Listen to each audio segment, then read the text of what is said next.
Bawal magmura dito kasi baka matadyakan ako palabas.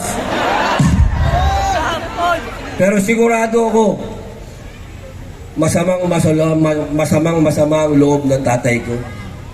Dahil ibinigay niya ang buhay niya sa bayan. Ang tatay ko po'y pinaril. Ang tatay ko po'y nagsakripisyo ng buhay para sa bayan.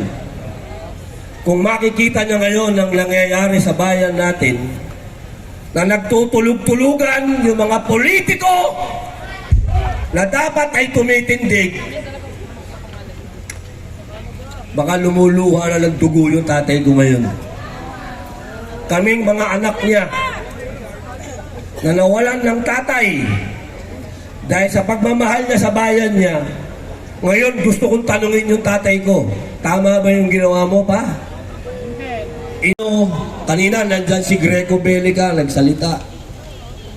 Ang pakiusap ko sa inyo, walang pupuntahan ang bayan natin kung ang mga katulad naming pinapahiwatig sa inyo kung anong katotohanan, ay hahayaan nyo kaming makulong.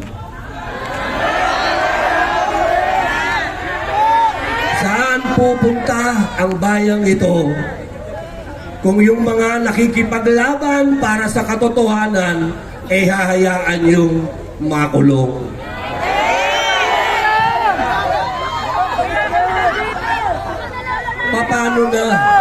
Paano na ang bayang ito? Paano na ang mga lugar na katulad nitong Liwasang Bonifacio? Kung yung kalayaan ay hahayaan nating tapak-tapakan at ibasura na lang para lang sa kanilang mga pansariling interes. Hindi nyo po pwedeng sabihin na hindi, okay lang ako, bahala na ako sa buhay ko. Hindi po pwedeng ganun. Dahil ako, ang sarap na ng buhay ko, ang ganda ng asawa ko, bata yung asawa ko.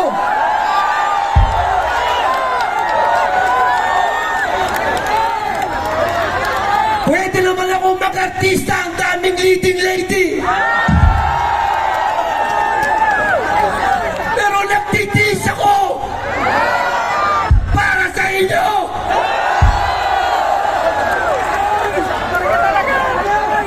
Kaya sana mga kababayan ko, huwag tayong maging makasarili.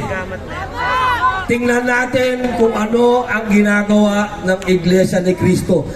Isang tabi niya yung religion kasi. We are one! We are one!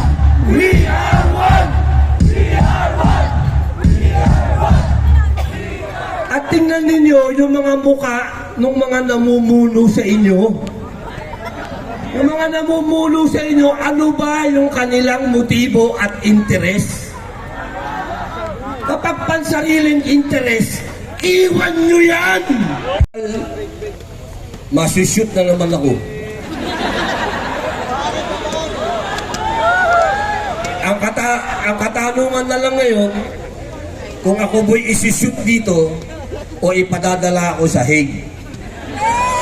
Kasi yung kaso ko, obstruction of justice, na ang warrant of arrest galing sa ICC eh. Dayuhan. Wala naman akong obstruction of justice dito. Foreigner pare ang kaso ko. Foreigner.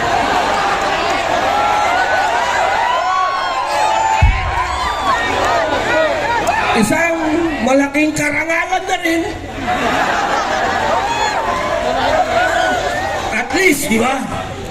Nandito tayo sa Liwasang Bonifacio, gumanap akong Bonifacio, at ang kalabang ko, dayuhan!